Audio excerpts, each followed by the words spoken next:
So time zones, we're in about 13 different time zones, I think. Um, Wow. you want to find ways to make the time zones work for you. They don't always work for you, and there's definitely Yeah. trade-offs you have to make. Certain Mhm. teams, this is time zones, the time zone differences are fantastic for. So for your support teams, these time zone Yeah. differences are amazing because now you can get 24/7 support and no one has Yeah. to work the night shift. They can just work like Mhm. their normal day and it's fantastic. Same Yeah. thing goes for like your ops team. So no one has to get 3 a.m. pager duty alerts. Instead, someone is staffed on your ops team in those time zones so that when those things happen, they can be the first line of defense for any sort of critical outages. So for Mhm. certain teams, these time zone diversity is a huge boost to productivity. For other teams, you do have to be a little more careful. So for us, these are like our product units, the product teams, which is usually like a product manager, a designer, and a handful of engineers that are working really closely as a group on a particular feature that they want to ship out to our customers.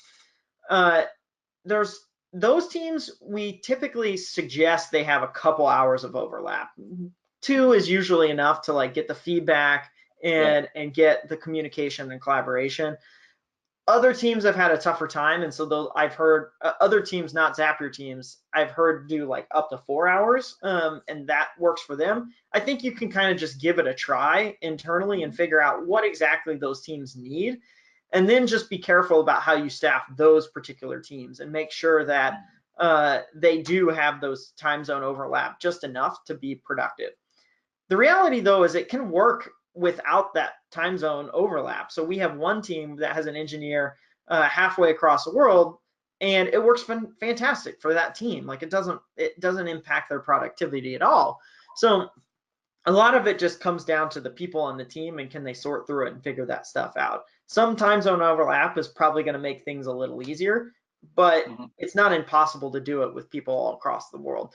The one Mhm. area where it does get where it is almost impossible for us is if we have people staffed in basically the Americas, uh, EMEA, or and APAC. If there's some team that has people staffed on all three Yeah. of those, that becomes really challenging because it's hard to find a meeting that is not Mhm. in the middle of somebody's night.